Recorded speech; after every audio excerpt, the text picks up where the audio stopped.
Muchísimas gracias por venir. La verdad que es emocionante ver... Bueno, voy a pedir un aplauso para Carla Antonelli, por favor, que hoy es un día...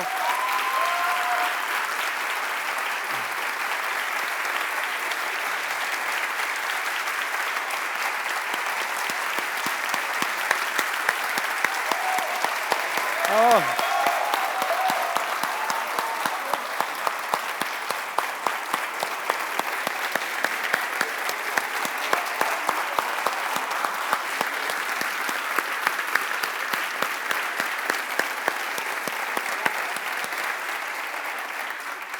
Los corto, pero porque tiene que durar una hora, que si no, el aplauso se nos come todo. Bueno, gracias. Decía que es emocionante que esté aquí Carla. Marcos dos Santos, por favor, que ahora les hablaré también de la maravilla que he hecho aquí. También ahora les presentaré a todos, pero quiero decir que es muy emocionante que estén aquí ustedes porque la inmensa mayoría son caras conocidas, o sea que realmente somos familia, nos hemos visto muchas veces en muchos sitios y en muchas batallas. Gracias, Carla, gracias, Marcos dos Santos, gracias, Uge. Aroa fue el primer abrigo, el primer abrazo que tuvo Carla. Quienes hayan leído el libro ya lo habrán visto. La primera amiga también, junto a mi querida Marcela, que es nuestro refugio, que está aquí también. Uge Sangil, presidenta de la FLGTB, pero sobre todo amiga, casi compañera de batallas y de estrategias. Gracias al Cabildo de Tenerife por acogernos aquí. Presidenta Rosa Dávila, muchísimas gracias por creer en lo que es importante de verdad. A este templo que es el TEA, ¿no? Que es una obra de arte en sí misma, y por supuesto a Plaza y Janés, a la editorial, por hacer posible que se cuenten de manera tan bonita las historias que son realmente importantes. Bueno, dicho esto, yo solamente quiero decir que este libro es un hallazgo en dos sentidos. En el primero de ellos, un hallazgo social y humano, por lo que significa y lo que cuenta aquí Carla Antonelli. Las memorias no siempre son honestas, estas lo son. Carla aquí se desnuda y cuenta lo que nunca o casi nunca ha contado, hasta el punto de que, en fin, atraviesa la piel, ¿no? Es un libro que leyendo uno muchas veces siente que le quiebra la columna, ¿no? Y es un hallazgo también literario, y eso también es gracias a Marcos dos Santos, que ha sabido combinar la vida con la literatura, aplicar un estilo precioso, con un montón de referencias, y eso significa que aquí además hay un escritor de primer nivel, ¿no? Que es Marcos dos Santos. Y con esto ya digo, un aplauso para él también, ¿no?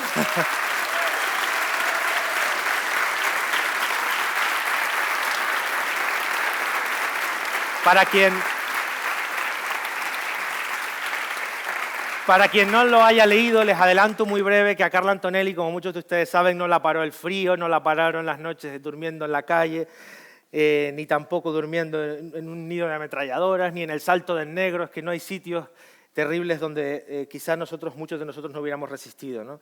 Ni las pedradas de la infancia, ni los dientes rotos, ni las amenazas, ni las estafas, ni las mentiras, ni la dictadura de Franco, y si no lo digo reviento, ni la de Carmen Calvo tampoco.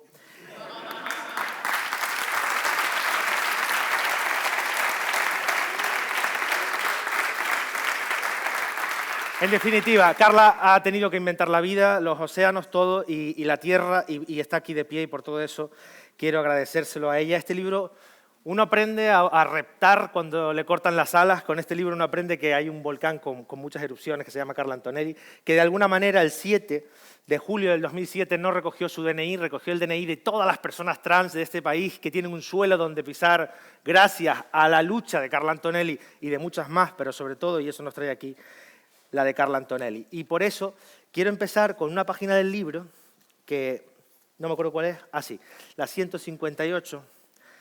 El libro es brutal, pero tiene cosas como esta, ¿no?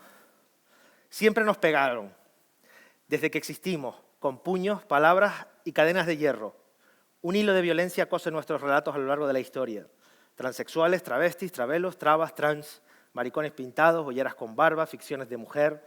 Hemos tejido nuestros vestidos con las hogueras de nuestros inquisidores, sus iris ardiendo en deseos de expulsarnos, matarnos, quizá absolutamente todo a la vez. Este es un libro muy valiente, Carla. Gracias por contarlo. ¿Por qué ahora, Carla? Bueno, muchísimas gracias a todas, todos por estar hoy aquí y lamentando a la gente que se ha quedado fuera. Me preguntaba el periodista del día qué significa para mí estar en Tenerife. Estar en Tenerife para mí es vida, ya de entrada, aunque sea 24 horas. le cogemos y le quitamos la batería a Marcela, ¿eh? Le quitamos la batería, mi niña. Es un soplo de vida porque yo me voy con las pilas recargadas para allí, para Madrid, para la península. Y la gran pregunta es ¿por qué ahora? Y yo digo, ¿por qué no ahora, no? Pero sí, hay muchas situaciones. Una obvia es que, oye, tengo 64 años y dentro de unos meses cumplo 65 ya. Y yo creo que ya es hora. Dice, no, pero todavía más adelante. Digo, más adelante si el otro día estuve a punto de palmarla. A ver, de palmarla, pero palmarla con fundamento, ¿eh? Porque antes muerta que sencilla, que decía la Viviana. Claro. Yo iba a palmarla interviniendo en el Senado, que luego ya cuando regresé al Senado les di las gracias a todos, incluso todas las formaciones políticas que se preocuparon por mí. Digo, pero yo, si de alguna manera tenía que irme, que tuviera que ser aquí, en las Cortes Generales y con los tacones puestos. A ver. Y que me velaran allí, por supuesto, en el Pleno y con la música de Dancing Queen de fondo. Porque si no nos reímos hasta de nuestra propia sombra, pues bueno, no nos reímos. Pero la cosa fue un poquito seria, tanto que al día siguiente tenía a mi sobrina allí plantada en la UCI. Le digo, pero si te dije que me sacaban mañana. Dice, sí, pero no se te entendía el mensaje, no sabía ni lo que decía. Y me di cuenta de lo grave que estaba. Porque es el momento también, a ver, porque nada es por una sola cosa, evidentemente, y también obedece a estos 3 últimos años que hemos vivido de sinrazón, de oscuridad, donde hemos tenido que desandar los caminos andados, donde se nos ha señalado, se nos ha estigmatizado, se ha creado una sombra de sospecha y de duda, criminalizando completamente al colectivo de las personas trans, y era también el momento de poder decir y contar nuestras historias para saber de dónde venimos, pero para saber de dónde venimos y más que nada para saber obviamente hacia dónde vamos.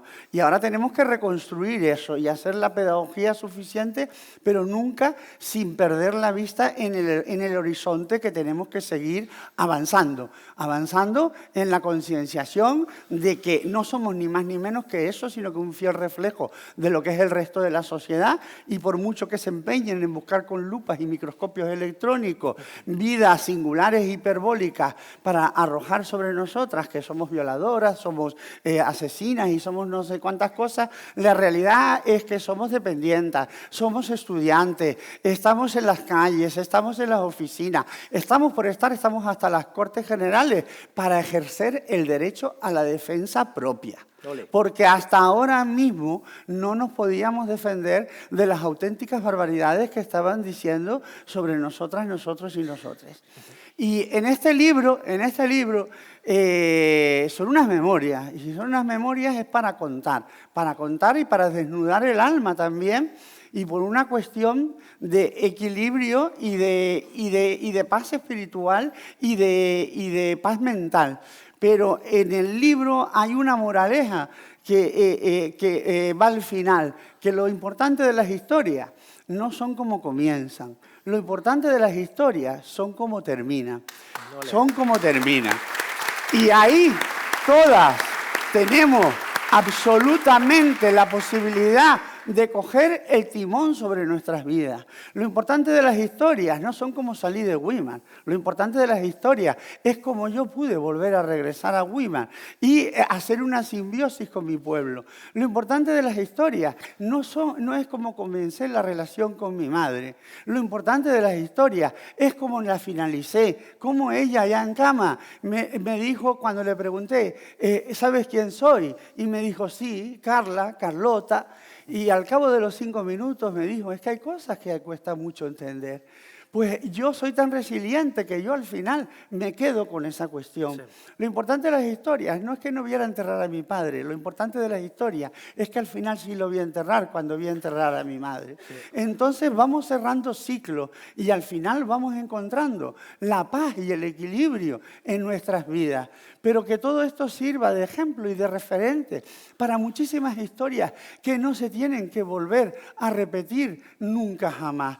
Y claro, no lo puedo obviar. Mi hermana, que me ha dado la sorpresa y está hoy sentada aquí, que ha sido faro y luz en mi vida y sobre todo en mi familia también, que supo poner la luz cuando solamente habitaba la oscuridad, ¿no? Y ella para mí ha sido un referente y se puede leer en las propias páginas del libro cómo fue el modelo femenino. Fue el modelo de la mujer, un poco es donde yo me inspiré, donde todavía a día de hoy, Conchita, sigo utilizando el color de la pintura de labios que tú utilizabas con 18, con 20 años, Conchita. Donde sin duda alguna fuiste mi modelo a seguir, donde las personas trans no teníamos ni modelos ni espejos. Donde mirarnos. Por eso es la importancia, y están aquí hoy la Asociación de Padres y Madres Crisalis de Niñas, Niños y Niñas Trans, la importancia de que acompañéis a vuestros hijos, le acompañéis en este proceso tan importante como es la propia vida, a ser felices, que se sientan protegidas y que puedan siempre mirar de frente, porque no lo duden nunca, tenemos el mismo derecho a ocupar todos los espacios y esta sociedad como lo tienen el resto. Por muchos que algunos se crean que España es su cortijo particular. Por lo tanto, espero que este libro sirva sobre todo para seguir andando esos caminos desandados y ya digo, no me callo casi nada. Gracias a Marcos. No, a ver, contarlo todo, no soy tan idiota, ¿eh? ¿Quién cuenta todo en esta vida?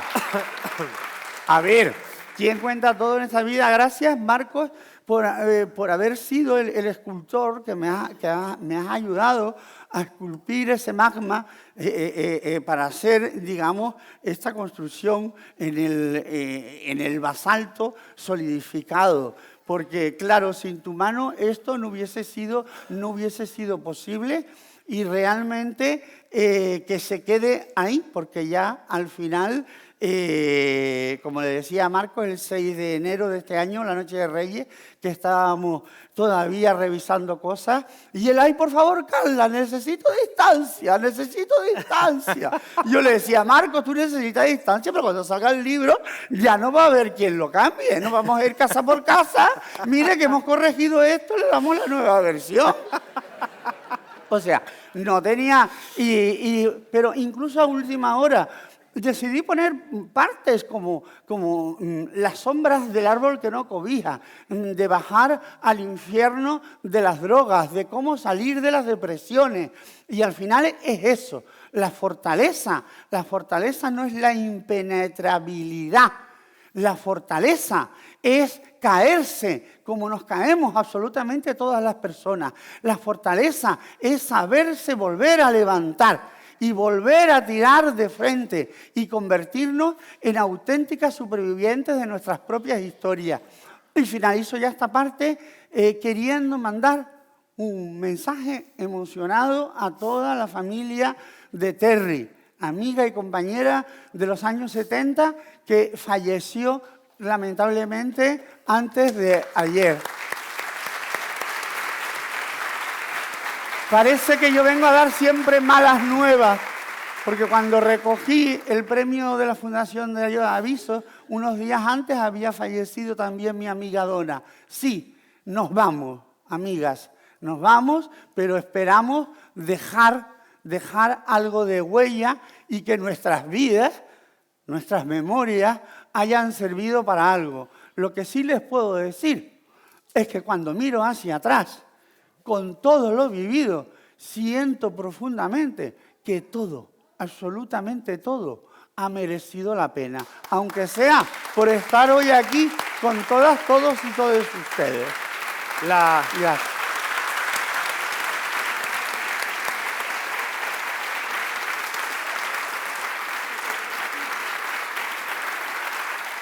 La fortaleza, Carla, es también saberse vulnerable y además tener la valentía de contarlo y además la generosidad.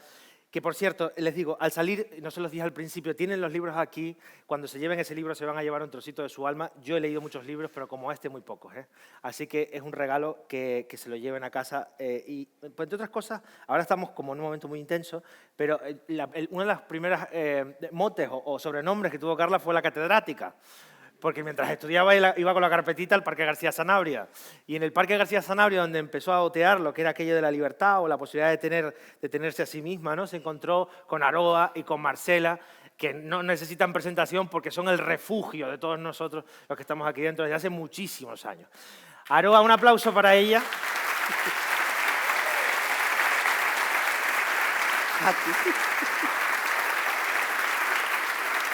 Aroa tenía 13 años, no habías cumplido los 13 todavía, creo, cuando te escapabas a escondidas de Marcela, que ya hay que ser valiente para salir a escondidas de Marcela de casa, y dormían juntas en una cama de 90, ¿no? Con Carla Antonelli en esa época. Sí. ¿Cómo se las apañaba? Yo la conocí a ella, tendría yo 13 años. Sí, sí. Que me escapaba de mi casa con una bicicleta y yo me la tropecé a ella por la Alameda del Duque de Santa Elena. Yo siempre fui pireta, iba por ahí, recorriendo en el Toscal, pues soy de Santa Cruz, y me la tropecé y efectivamente ella iba con unos libros, muy asustada, por cierto, no sé de dónde venía, yo tampoco sabía de dónde venía ni dónde venía ni dónde iba, porque en el colegio yo también lo pasé muy mal y nunca se lo conté a mi familia. Tenía un profesor que se llamaba Antonio, don Antonio, y cuando íbamos al recreo a mí me hacía salir con las manos así, pegadas, porque como caminaba así, pues me hacía salir al recreo con las manos pegadas. Y qué curioso que mis hermanas, Marcela y mi hermana la gitana, en paz descanse, ellas mismas, cuando le decían que yo era tan bien como ellas decían que eso era imposible. Y me tenía que esconder de ellas. Luego entendí con el tiempo que no querían que yo pasara lo que pasaran ellas, porque ellas sí estuvieron en la cárcel por la dictadura de Franco. Y yo entendí lo que pasó. Después sí. Un aplauso para estas dos mujeres, por favor. Para ellas,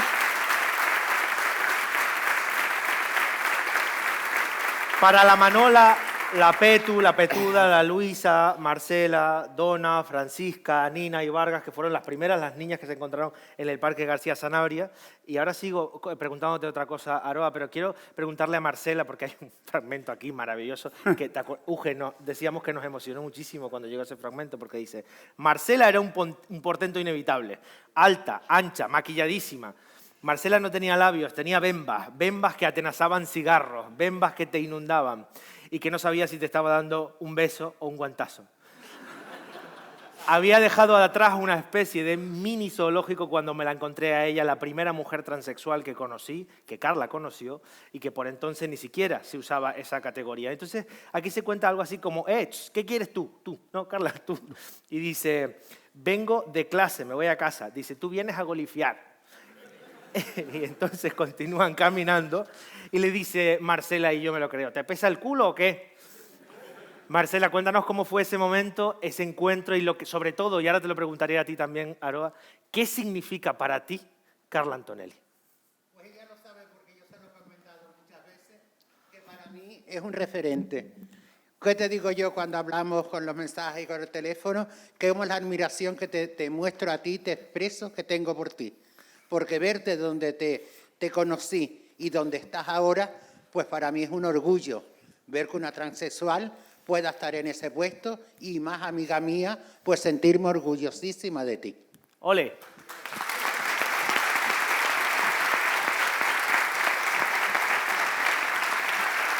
Aroa, ahora mismo, escuchándola a ella, escuchando a Carla, te emocionabas un poquito. ¿Por qué? Porque Carla nunca habla... Ella cuando venía de Madrid se quedaba en mi casa. Yo vivía en Rada Azul y cada vez que venía siempre dormía en casa, ya más mayor. Y nunca la recuerdo hablar de sus padres, ni de su madre, ni de sus hermanos. Y alguna vez activaba alguna lágrima y yo siempre decía, nunca habla, nunca habla, nunca habla. Y hay cosas que prefiero callarme, Carla, porque tú lo pasabas muy mal.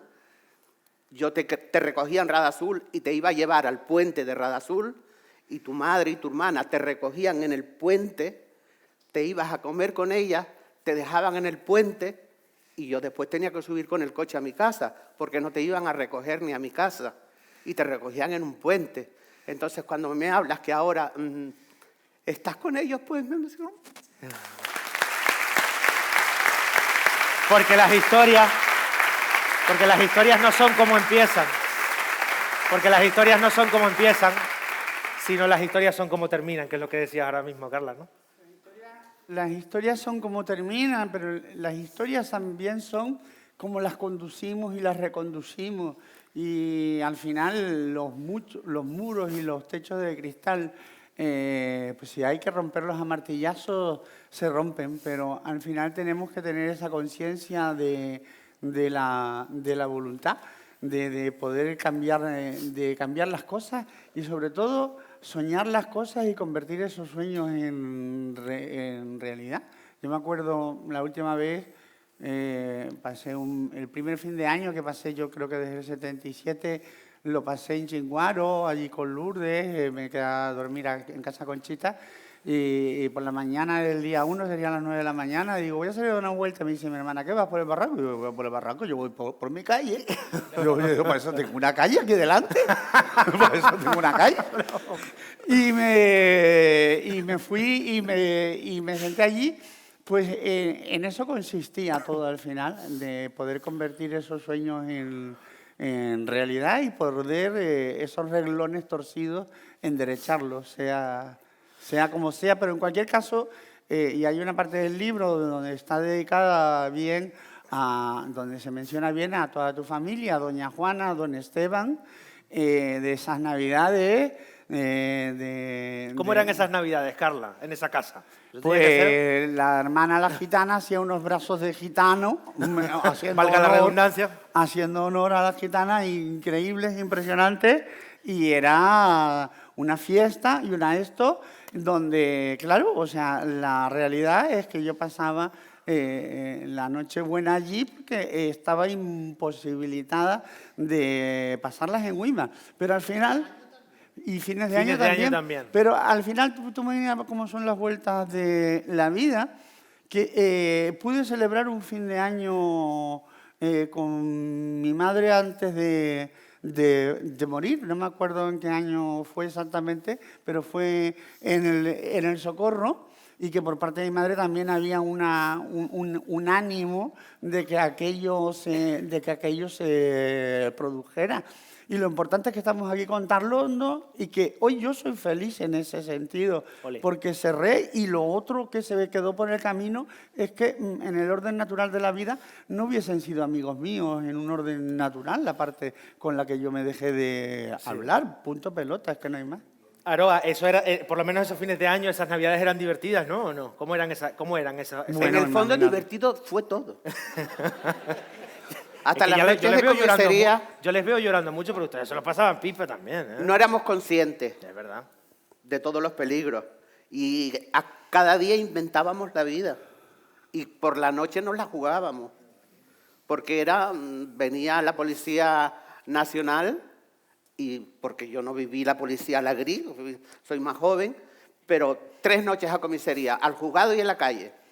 3 noches en comisaría, al juzgado y en la calle. Y cuando caíamos en comisaría, que estábamos 3 días, no estábamos sino atacadas por no tener una pinza para quitarnos los pelos. Entonces, como verás, así éramos. No sabíamos, no éramos conscientes de todo lo que sucedía. Íbamos inventándonos cada día. Entonces, con todo lo que pasó, pues nos quedamos siempre con lo bueno, porque como tú dices, Carla, es lo que nos vamos a llevar y nos vamos a llevar lo mejor. Vamos. Aquí hay en el público muchísima gente, entre los que me incluyo, entre los que está Uge, entre los que está Marcos, Rosa, que las personas que acaban de hablar, que son el origen o el principio del libro, son la inspiración, las personas que nos han llevado a seguir batallando en las cosas en las que estamos hoy. Así que para ellas tres, y para cerrar este abrir boca de la primera parte del capítulo, les pido un aplauso muy fuerte para las tres. Pero el libro continúa.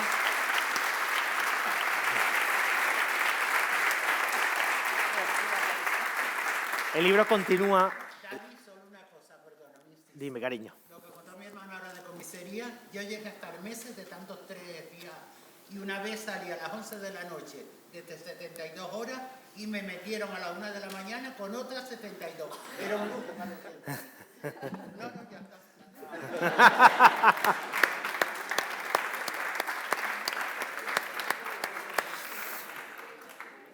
El libro continúa cuando el pasado, que de alguna manera inspira el presente, se cuenta de esta manera. Hay muchísimos detalles muy bonitos, emotivos y también muy duros, como estos que acaba de decir Marcela, que se cuentan en el libro. A continuación, bueno, yo quiero hablar con Uge, si Uge recuperó el resuello ya, porque estamos aquí. Tú has recibido, Uge, 3 llamadas en tu móvil a lo largo de tu vida de Carla Antonelli. Has recibido muchas más, pero 3 que yo creo que cambiaron. Primero tu vida, al mismo tiempo la de ella, y yo creo que de alguna manera la vida de todas las demás. ¿Qué llamadas fueron esas? Bueno, a ver si puedo, porque yo le decía anoche a Carla que no recuerdo cuando la conocí, en qué momento ella me refrescó la memoria, y fue en una cena en la casa de mi amigo Luis en Candelaria, que él no estaba, por supuesto, estaba de vacaciones y nos dejaba la casa, con Pancho y con Mauri, que ya no está con nosotros, ni con nosotras, se fue con Carlos Desires o con Darío Jaén. Ese fue el momento en que la conocí. Empezábamos con Algarabía. La primera llamada de Carla, y mientras leía el libro, hay cosas que coinciden en momentos distintos, pero que nos unen, como el picocho marcial. Yo trabajo en Weimar. Y la primera llamada de Carla fue en mi puesto de trabajo, después de conocernos, con un sol brillante, lo recuerdo, en los jardines de mi trabajo, bajo el picocho marcial, para anunciarme que se iba a poner en huelga de hambre y que la apoyara. Sin dudarlo, le dije que sí. Y fiel a su libro, tengo que reconocer, y así es verdad, que no hacía media hora que había hablado con ella cuando me llamaron de la FELGT, en ese momento, mi querida casa llamada, para decirme que no apoyara a Carla. Cosa a la que no me negué. Cosa a la que me negué. Eso está en el libro y es verdad, y no hay por qué esconder las mediocridades de nuestras casas también, ¿no? Esa es la primera.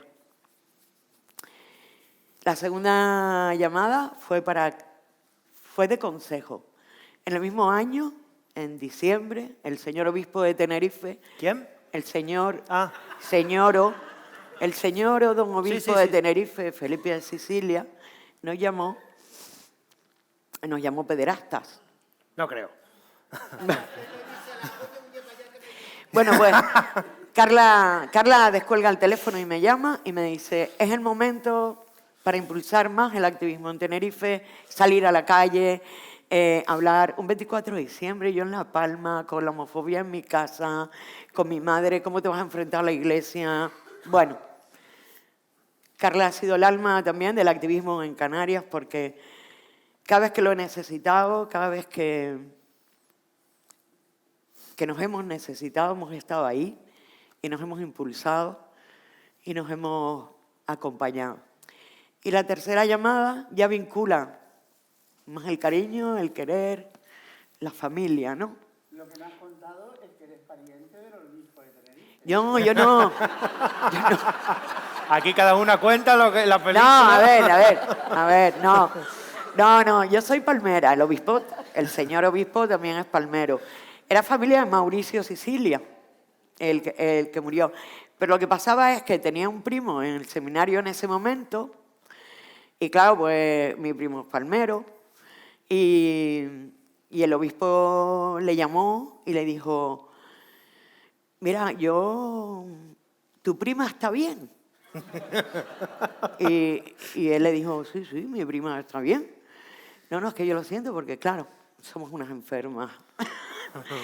Y esa era la vinculación un poco de mi primo en el seminario. Bueno, Canarias todas nos conocemos. Y este tipo de cosas, y más las palmeras, que somos como un poco locas, cotillonas y golifionas, ¿no? Y la tercera llamada yo creo que hay muchas en la vida de Carla y mía, fue esa llamada de la familia elegida, ¿no? Yo siempre lo he vivido así, que es cuando le dan el premio Cardón. Ahí está Rosalía, Rafael. Y Carla me llama a mí como presidenta de Algarabía para que le acompañemos, para que seamos sus... Yo siempre lo he vivido y lo hemos hablado, ¿no? De saber que estáis ahí. que no me voy a sentir sola. Qué miedo llegar a Güímar. Qué pánico llegar a Güímar después de haber sido desterrada, después de haber salido de allí, del exilio, que me llamen para darme un premio. Y allí fuimos a Algarabía, activistas, a apoyar a Carla, porque somos eso, la familia elegida del activismo. Y recuerdo que los silbidos, los gritos que echábamos allí como verduleras. ¿Cómo lo viviste tú eso, Carla? Carla? ¿Cómo fue ese momento para ti, cuando llegaron ellas? Un momento de catarsis, sí, pero sobre todo el sentirte acompañada, ¿no? El saber que estaban allí, que estaba allí porque fue la noche del ¿te acuerdas? ¿Te acuerdas? ¿Te acuerdas? Que yo no me acordaba ni de la mitad, claro, han pasado 40 años, muchos calvos, con tripa, con barriga, como para acordarte, ¿no? Pero lo importante fue ese momento, ¿no? Donde Pedro Damián, que creo que está por aquí también, que también sale en el libro. Sí, la mitad, casi todo el público Sí, sale en que el no, libro. para no hacer spoiler, que se sienta a mi lado y Pedro Damián, mi amiguito de la infancia, y su hermano Gonzalo, que yo lo vi nacer, que la madre dijo que había parido un trozo de carbón, porque nació negro, negro, negro, negro, negro. Mira, ya lo he localizado. Y Pedro Damián, que se sienta a mi lado después de 30 y tantos años, yo me quedo mirando. Y yo le vuelvo a quedar mirando. Y yo le digo, mira, perdona, Pedro, ¿tú eres gay? Empieza. Y dice, gay no, alcaldesa. Y yo dije, Jesús. Digo, la cosa esta de que al final tú miras cómo se van tejiendo las historias. Y en aquel momento de catarsis, donde incluso había algún premiado con la esto así, ¿no? Con la mano en alto, ¿no? ¿Te acuerdas, Rosalía, no? Había una foto y dice, no, yo quiero la foto con la manita en alto. Yo dije, pues mira, y Pedro también me decía, mira, Carla, es la primera vez que institucionalmente se dice en Güímar la palabra homosexuales. Y eso es lo bueno de estas historias, normalizar las palabras, cotidianizar las historias para que precisamente dejen de ser tabúes tantas y tantas cosas no nombradas y no mentadas. Y Urge, yo se lo he dicho siempre, ha formado parte de un momento muy importante de mi vida. Urge, junto con Josh, sin avisar, se presentó allí cuando falleció mamá.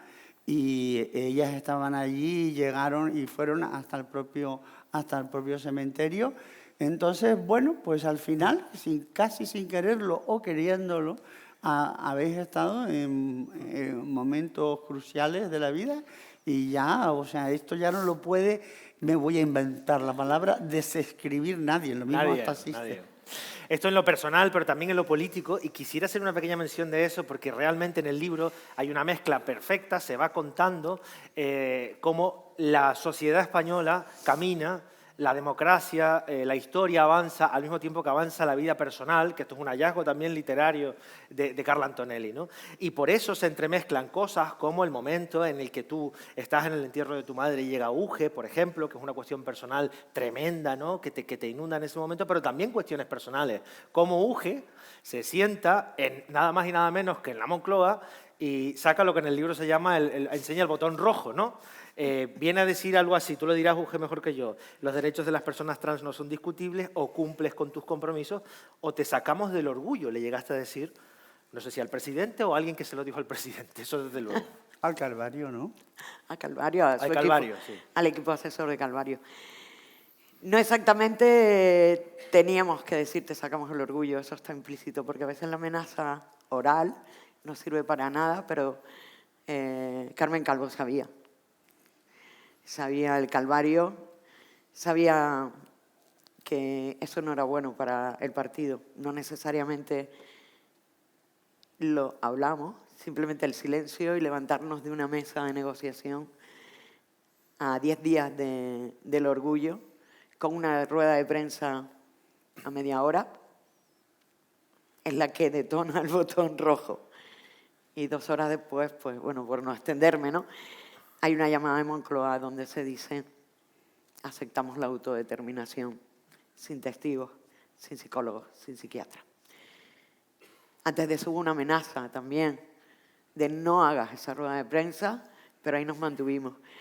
Y la noche anterior a la rueda de prensa ella se reunió en Moncloa, toda la tarde en la calle Infanta, haciendo estrategias para la reunión. Y a las 12 de la noche, cuando ya teníamos la última estrategia, digo, vamos a llamar a Carla a ver qué le parece. Porque Carla tiene la intuición política, tiene la experiencia, sabíamos de qué estábamos hablando. Y todo este tremaneje de sacar un proyecto de ley adelante no ha sido cosa de 2 ni de 3, y ha sido una confluencia de las brujas, donde la información, Marcos dos Santos, Carla, aquí mi equipo, Fundación Triángulo, Crisali, ha estado en todo momento, donde la estrategia ha sido común y por eso todas hemos podido hoy, o podemos hoy disfrutar de una ley. Hemos ganado. Hemos ganado. Hemos ganado, sí señor, hemos ganado. Un aplauso. Y además, en el libro se cuenta cómo esto ocurre orgánicamente, Carla, con una estrategia, con una prudencia, con un compromiso, porque tú has tenido muchos compromisos en tu vida, compromisos personales, con amigos, con el partido, con tu ideología, contigo misma, pero nunca, o sea, hay un compromiso que prevalece por encima de todo, que es el compromiso con los derechos de las personas trans, es decir, tu activismo. Tu activismo se ve siempre por encima de todo lo demás. Es que si te traicionas a ti misma, es que ya no hay nada más que hablar. Podemos plantearlo, o sea, por supuesto, traicionar a lo que sin darte cuenta terminas hablando o representando de un conjunto de personas. Ya lo dije en el 2006 con lo de la huelga de hambre, pero lo dije también ahora, que me costó incluso, me obligó a la salida del partido, donde llevaba más de 40 años de una manera u otra, ¿no? ¿Cómo iba a mirar yo a mis hermanas, a mis compañeras trans por la calle y a mirarlas de frente? ¿Cómo iba a tener yo que bajar la cabeza porque yo hubiese vendido mis principios por solventar una situación? Más que nada también porque no deja de ser pan para hoy y hambre, mucha hambre para mañana. Pero es que aparte de todo eso está otra cuestión fundamental. El tú sentirte mal interiormente, el tú no reconocerte cuando te levantas por la mañana y te miras en un espejo, que tú ya no sabes quién diantres se está reflejando ahí porque has perdido tus principios. El dormir con armonía con la almohada.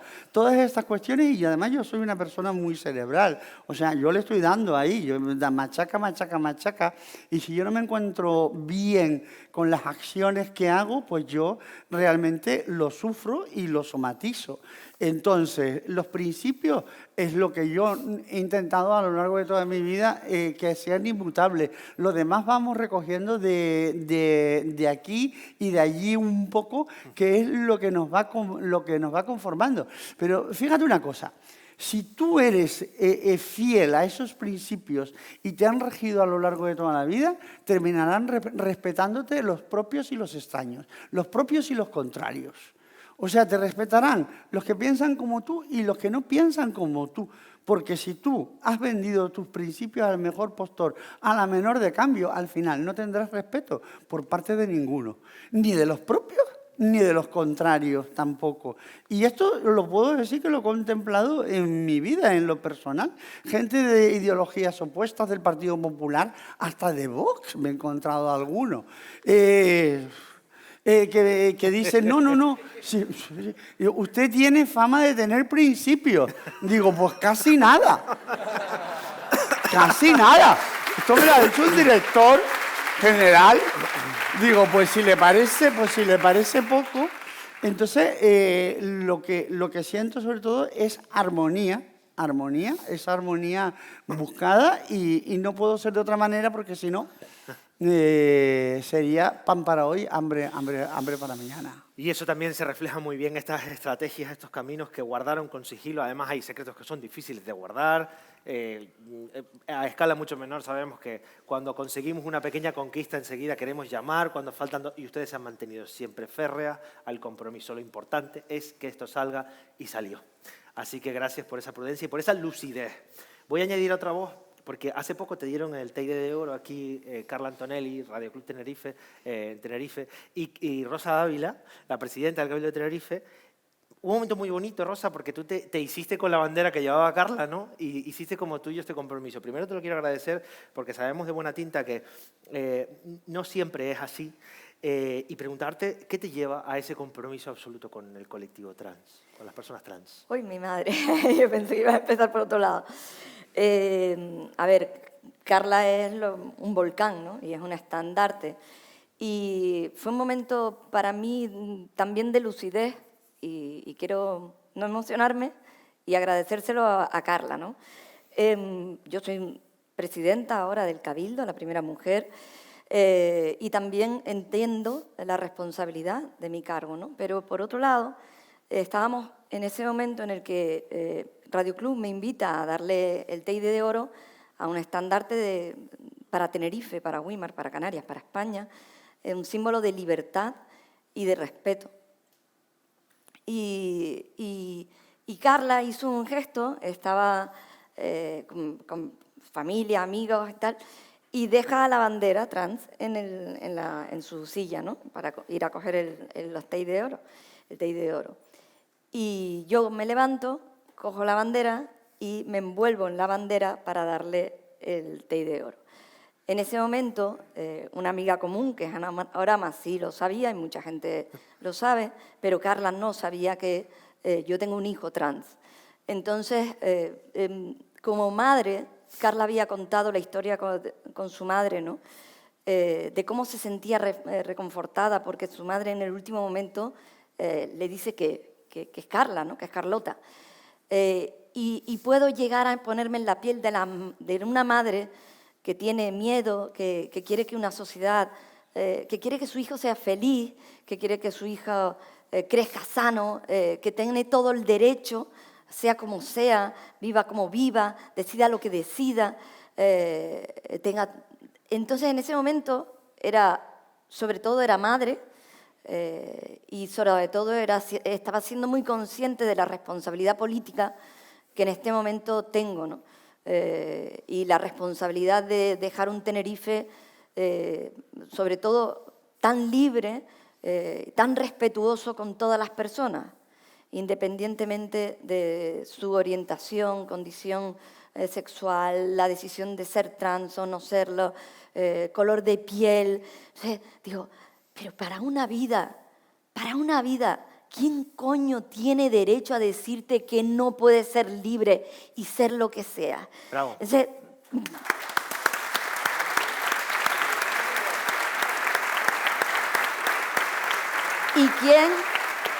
Y al mismo tiempo, ¿quién era yo como presidenta del Cabildo si mi hijo había decidido salir del armario, tenerlo empotrado, ¿no? Con todos los miedos que te da que un niño adolescente, ¿no?, de 15 años, porque su madre sea política, se le puede atacar.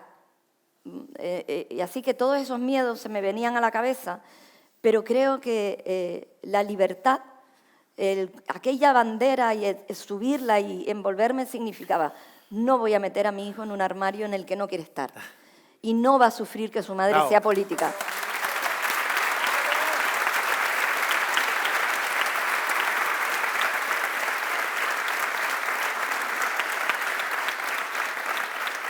Quiero señalar dos cosas muy breves aquí. Primero, una cosa que se escapa.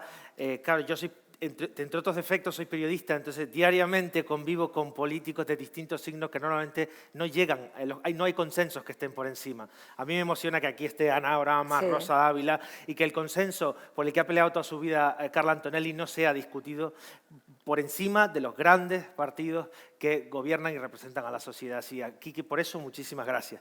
Y lo segundo es que te entiendo, Rosa, porque aquí están mamás de Crisalis. Sí. Cuando nosotros montamos Violetas, una asociación chiquitita en La Palma, quien primero vino fue una mamá a decirnos qué hago con mi peque. No sé cómo gestionar esto. ¿Cuántas veces, Carla, has escuchado a madres que llegan y te dicen gracias? ¿Qué hago con esto? ¿Cómo gestiono esto? Porque este quizás es de los momentos y de las cosas más lindas o más satisfactorias, ¿no? Lo que siente es emoción, sobre todo, por la preocupación que tienen. Pero eso sí, y por descender un poco. A mí, o sea, cuando me llega la madre, me llega llorando. Entonces yo ya le digo, pero a ver, ¿por qué lloráis? Digo, ¿por qué lloráis? Porque siempre me vienen llorando. Digo, tú no tienes el problema. El problema, en todo caso, lo puede tener tu hijo o hija, que es a quien tienes que acompañar. Y digo, si me quieres hablar, deja de llorar. Entonces, ya, bueno, vale, ¿qué tal?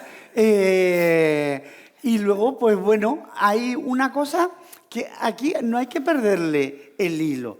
Es porque fuimos, somos, porque somos, seremos. Esto no es una labor que hayas nacido por ciencia infusa.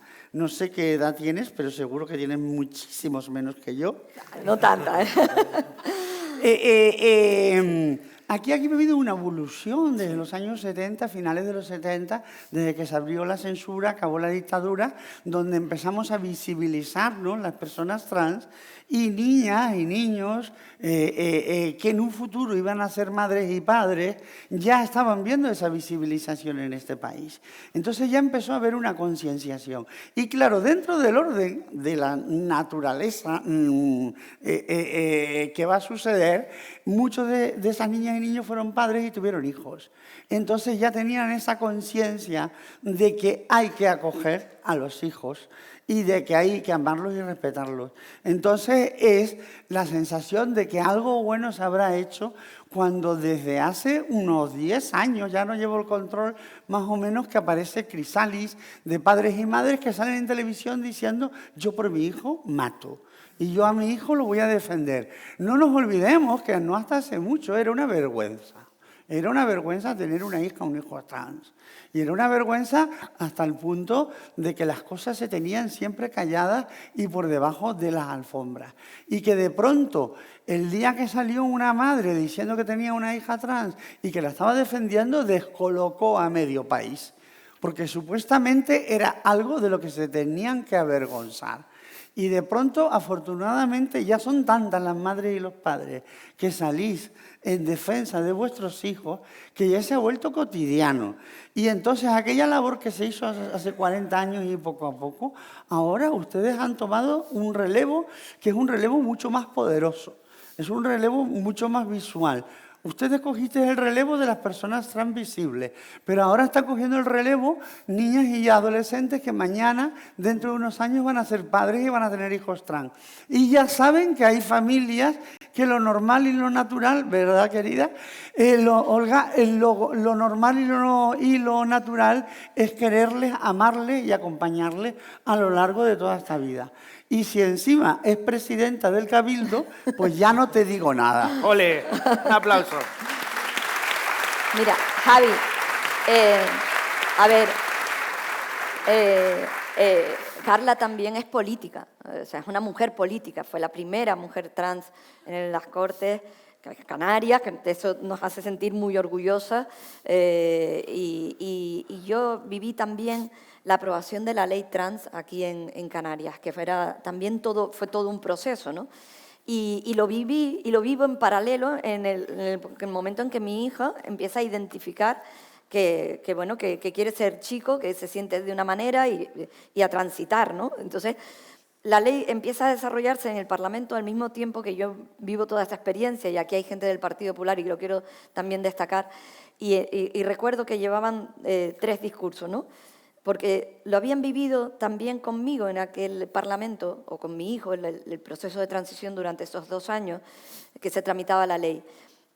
Y o sea, hay un momento precioso en que yo me abrazo a la persona que lo defiende, que es Luz Reverón, con su discurso, y vota a favor de la ley trans, y nos abrazamos junto con el presidente en aquel momento del Parlamento, porque los 5 estábamos en la mesa, yo era vicepresidenta, vivía como madre, o sea, por un lado como política, pero por otro lado como madre, y todo aquello se mezclaba hasta el punto en que supieron entender la necesidad de que si mi hijo ya no quería, si ya no era una niña de tirabuzones que se llamaba Sofía y era un chico con el pelo corto que era súper feliz y había que ver lo radiante que estaba el día que se cortó el pelo y cómo se encontraba, ¿no? Entonces todos esos procesos personales se iban mezclando con la política hasta que el sentido común se impone, ¿no? Que es vamos a ser felices, vamos a dejar a la gente que sea libre, vamos a dotarnos de leyes que les permitan a las personas ser felices y completas y vivir su vida. Gracias, Rosada Vila. Voy a ir con Marcos.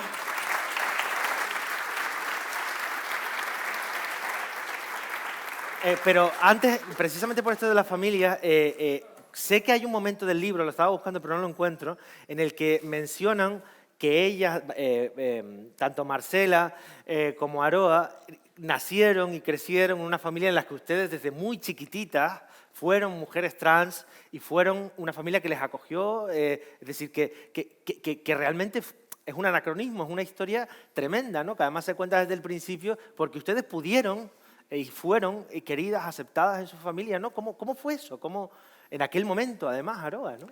Pues nuestros padres nunca nos echaron a la calle. Entonces fue fácil en ese sentido. Mamá lo echaba a él y nos echaba a nosotros. Bueno, pero había que disimular a veces. ¿Cómo era cuando ese problema, cuando nos pisoteaban mamá, cómo dio la cara?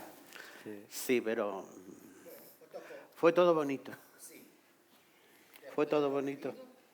Fue todo bonito. Ya hemos pasado la dictadura y yo le voy a dar un pequeño guiño a Rosada Vila y le voy a decir, ya que está en su mano, que nos quite, si puede, no va con el tema. Ah, bueno. Vale. No, Ruegos y preguntas. de la dictadura del hormigón. Vale. Si puede usted echar una manita ahí. Vale.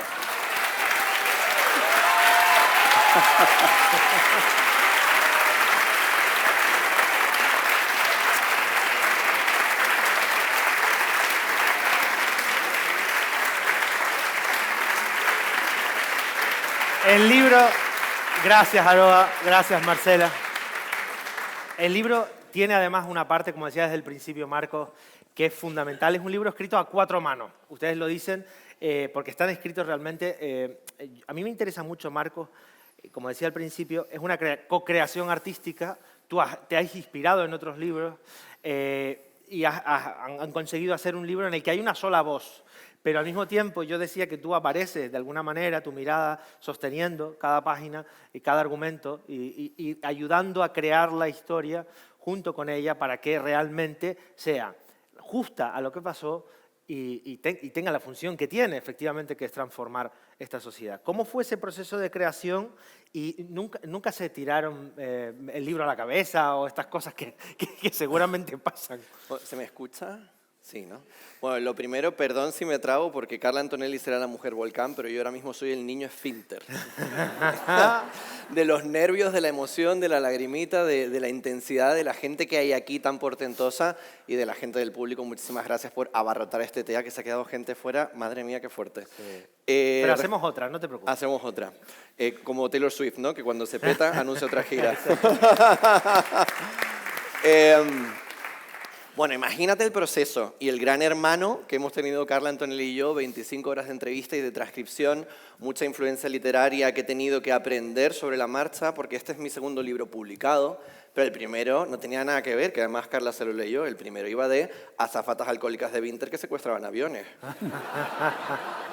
Imagínate pasar de ahí a unas memorias de no ficción con la responsabilidad de la documentación histórica, de todo lo que atraviesa Carla, ¿no? Bueno, podría hablar de un montón de libros que me sirvieron, pero me quedaré con muy poquitos. En primer lugar, Loca Fuerte, que son las últimas biografías de Pedro Lemebel, publicadas por Óscar Cortardo, que, por cierto, Pedro Lemebel fue conocido por Carla Antonelli. Carla Antonelli conoció a Pedro Lemebel en Santiago de Chile. Por la mezcla entre lo activista y lo artista y esas intensidades que han revolucionado tanto. También podría hablar de María Antonieta, la biografía de Zweig, por cómo colocar un personaje y una vida en un contexto social y político, porque para mí la vida de Carla va mucho más allá de los derechos trans o LGTBI. Ella nos hace un recorrido por lo que fue España desde 1959 hasta la actualidad, con muchas claves, porque Carla lo pasó mal, pero también se lo pasó muy bien. Estuvo en la movida madrileña, estuvo en el Destape, estuvo en la farándula, muchos cotilleos que yo era, Carla, cuéntame más, dime nombres. Y cómo hacer ese anclaje.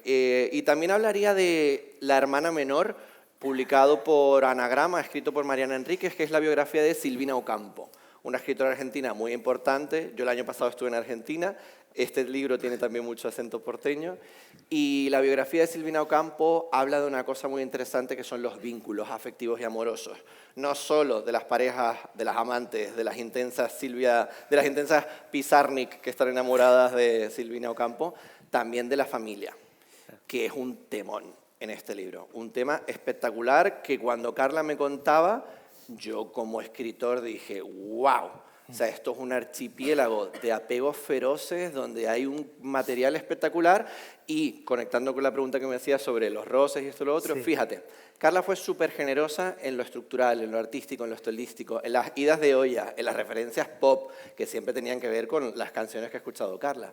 Pero donde más se conmovía y donde más me pedía pararnos a revisar era el tratamiento de su familia. Y es que al final eso es poderosamente humano.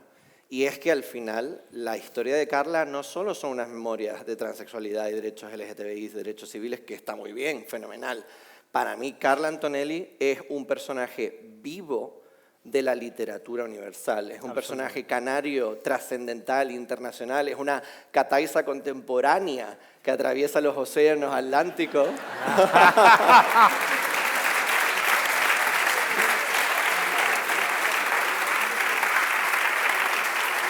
Tú déjalo que se embale y ya verás dónde termina.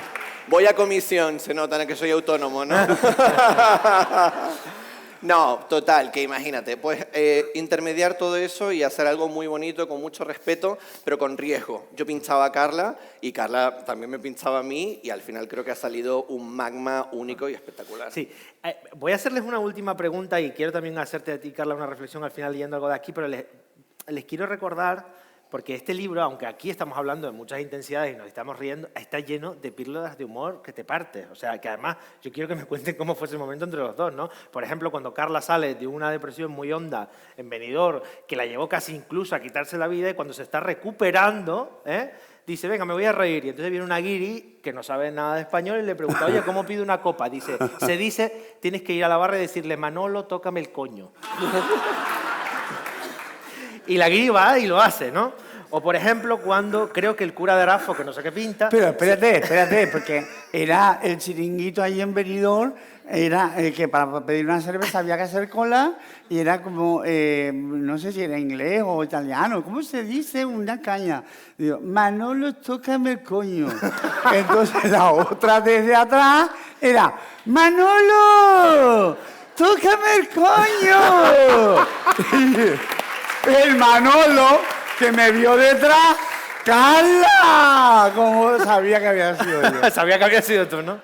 Por eso es como un péndulo que se mueve de las profundidades y de los anhelos más tremendos a momentos como este que te partes de risa. O, por ejemplo, cuando, creo que es con La Calle, corrígeme si me equivoco, que el cura de Arafo, no sé a qué pinta, No, eso fue cuando el pregón. Y entonces... eso fue cuando el pregón. Dice, el cura empezó a hacer aspavientos y lo califican, dice, en plan travesti innecesario, ¿no? Y está lleno de píldoras de humor de este tipo. ¿El cura de Arafo está bien? No, pero eso fue cuando el pregón, pero el cura de Weimar puso orden. O sea, el cura de Arafo le declaró en rebeldía que yo no podía ser la pregonera de las fiestas de San Pedro.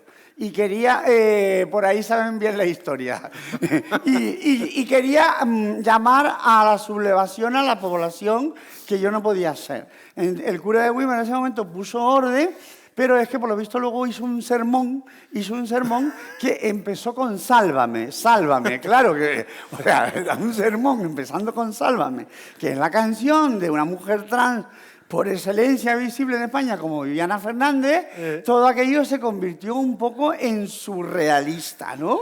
Pero bueno, es el surrealismo mágico también de Weimar y del Valle de Weimar. Que hay magia pura. Por eso digo que una cosa es escuchar esto y otra cosa es, como escritor Marcos, trasladar esto, ponerlo en el momento exacto, como por ejemplo cuando te llaman al servicio militar obligatorio y entonces ocurre todo lo que pasa y tal, que no quiero desvelar mucho para que se compren el libro, que hay que comprarlo, y entonces tú dices, Dona, que me han llamado de Europa Press. Y entonces dice Donna, ¿Europa qué? ¿Europa Press? Y entonces el Europa Press va con PH, ¿no? Al final, ¿no? Es decir, que hay un hallazgo literario también en ese sentido que tuvo que ser divertidísimo. Cuando ella te contaba estas cosas, supongo que tú apuntabas y decías, esto va seguro en las memorias. Hombre, imagínate el jugo de Macedonia que me da esta señora, con sus anécdotas y sus posibilidades, porque Carla, lo interesante es que las cosas que te cuentan crean lenguaje propio. Sí. Tú estás en la imagen, en las secuencias, y claro, yo veo unos rizos iridiscentes, yo veo un magma desparramado, yo veo humor, yo veo cinismo, yo veo tragedia, yo veo tragicomedia, y en ese sentido, insisto, Carla fue súper solidaria, y hay mucha oralidad, porque Carla también, tiqui, tiqui, tiqui, tiqui, tiqui, tiqui, y siempre lo comentamos, la guerra de las comas. Pongo una coma, quito una copa, pon una copa, quito una coma, y O sea, era como... Fue desnudado y vestido muchas veces. Después en de el la libro. batalla de la ley trans llega la guerra de las comas. Claro, hay un borrón del libro primero, ¿no? Tú no sabes cuántas veces eso tuvo que recolocarse, reordenarse, el estilo. Y luego, después de haber contado todo, ¿cuántas cosas te acuerdas que tienen que ir, ¿no? Y por ejemplo, cuando llego a México, ¿no? Cuando llego a México y aterrizo ya en DF... Y un sueño recurrente, pesadilla que yo tenía durante años, me quedo congelada cuando salgo del aeropuerto porque se crea un zzzz, que se dice, un déjà vu, y me quedo petrificada porque se está reproduciendo mi sueño como yo lo termino. Y hago una foto. Y yo lo sigo y ¿qué pasa en esa foto, no? Y entonces digo, esto hay que ponerlo. Y yo lo pongo y yo empapo su forma de escribir porque soy muy esponja y tal, pero claro, llega Marco, no, esta palabra tiene que ir detrás de la otra, hay que poner una coma. Y como decía el amigo, dice, estuvimos hasta las 4 de la madrugada. Si cambiamos una coma, no cambiamos una coma. Pusimos una copa de vino, al final nos tomamos la copa de vino y no tocamos la coma. Esto te lo copiaba a ti. Todo. Bravo, un aplauso, sí señor, para eso. Enhorabuena, Marcos, de verdad. Sí. Nada, y por cerrar mi intervención, y ahora sí me pongo un poquito más solemne e intenso. En esta vida, en este mundo, enterramos muy bien a la gente, pero yo quiero reivindicar a la gente que está viva y que tiene el valor de contar todo lo que cuenta Carla en el Hoy por Hoy. Celebrémoslo, compramos el libro, leámoslo, vayamos a los eventos, apoyemos la cultura y apoyemos a la gente que lo está dando todo, desde las instituciones, con nuestros vecinos, con el día a día, contarlo en la peluquería, en todas partes. Porque Carla lo que ha hecho aquí es romper barreras muy fuertes. Estamos en una época en la que la literatura se lleva mucho a la autoficción, pero qué trampa divertida, ¿no? Cuento lo que quiero, medio me lo invento, medio lo quito, pongo otro personaje, y cuando me haces una pregunta incómoda, periodista, no, eso es ficción. Pero Carla aquí lo cuenta todo. Habla de soledad, habla de abandono, habla de caerse, habla de levantarse, habla de un cuchillo en la garganta, habla de sexo, habla de hombres poderosos, habla lo que no somos conscientes, y lo ha hecho con una generosidad que es para aplaudirle y para recordarla hoy en vida. Muchas gracias. Gracias.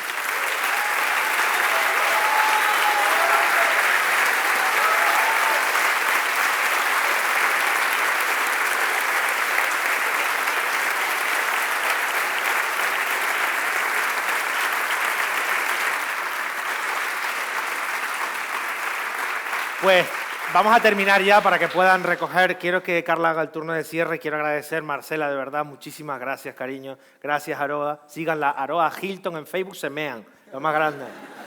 Marcos dos Santos, maravilloso. Gracias, Rosa Dávila, presidenta. Gracias, Uge, amiga y presidenta de la FLGTB. Quiero terminar con esto, que es el final del capítulo, los albores, antes de que hagas un turno de cierre. Senadora, ¿juráis o prometéis acatar la Constitución?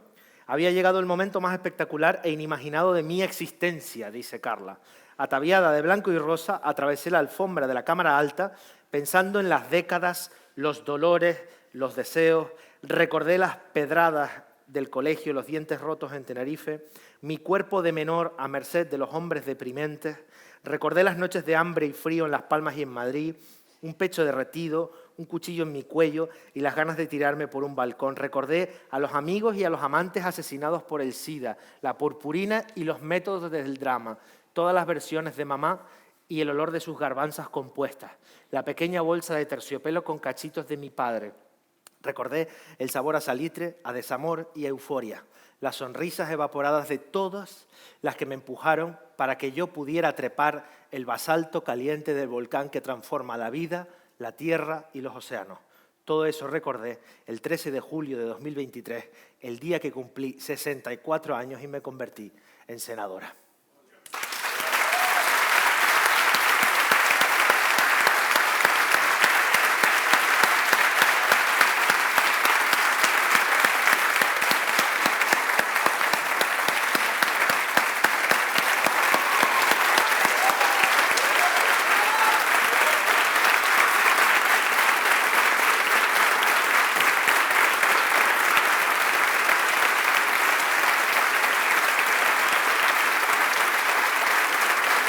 Gracias.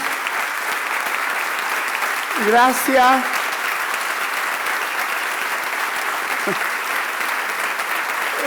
Escuchando esto,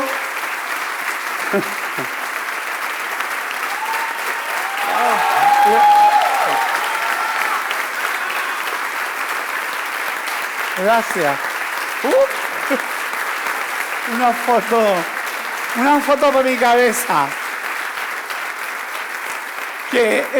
Gracias, que escuchando esto, pues sí, son todos fragmentos de mi vida y justamente además hay una magia que subyace y siempre produce estas cosas. Y en un 13 de julio, el día de mi cumpleaños, es el día que soy senadora y es el día que recuerdas todos estos pasajes de la vida. Y leyéndolos y releyéndolos, Javi, entonces dice, sí, eso he sido yo, pero no he sido yo. Al final hemos sido todas, todos y todes los que hemos transitado esta vida, hemos transitado esta democracia, que hay una parte también muy importante dentro de mi memoria del compañero, amigo y hermana Pedro Serolo. Están aquí hoy las hermanas de Pedro Serolo, donde compartí una parte de mi vida y de su vida con él, de cómo se fueron tejiendo todas estas historias que al final nos funden, nos atraviesan y de alguna manera nos repercuten a todas de alguna manera, de algún modo.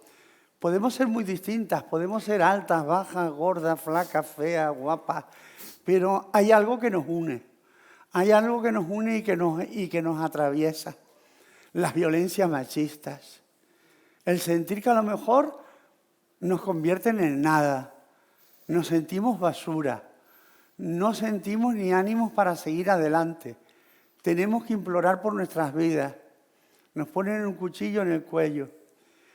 Tenemos que aceptar la humillación de que te peguen una paliza en comisaría y te digan ahora denúnciame, maricón. Pero al final, lo que siempre digo, miras hacia atrás y la que hemos vencido hemos sido nosotras. Hemos sido nosotras porque hemos resistido, porque hemos sobrevivido, porque estamos aquí para contarlo, porque al final estuvimos en el lado correcto de la historia, que es el lado de la justicia y de la razón, que es el lado de los derechos sociales y de los derechos civiles. Y no lo pongan ustedes nunca en duda. Vencimos, ganamos esta batalla. La de la ley trans del 2007, la de la ley integral trans del 2022.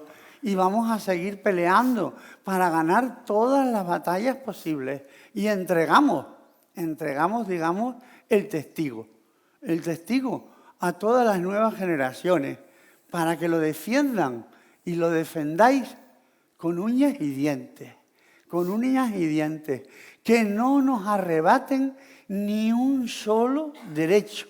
Y además vamos a seguir peleando por seguir ampliándolo y haciendo de esta sociedad aquello que unas golfas atrevidas nos atrevimos a imaginar en los años 70 y que además fuimos tan osadas que lo llegamos a convertir en realidad, el matrimonio igualitario, una sociedad civil, la ley de identidad de género. Por lo tanto, vamos a seguir peleando, vamos a seguir luchando, porque les queremos comunicar a todos esos que piensan que nos van a hacer regresar a los armarios, que hemos llegado, que estamos aquí y que hay una cosa fundamental. No nos pensamos ir. No nos pensamos ir nunca. Vamos a seguir ocupando los espacios. Que estas memorias sirvan. Y de verdad, gracias, a mí me dais la vida. O sea, yo 24 horas aquí en Tenerife, yo vuelvo cargada de Madrid para 2 semanas aguantando toda esa tropa en el Senado. Muchas gracias.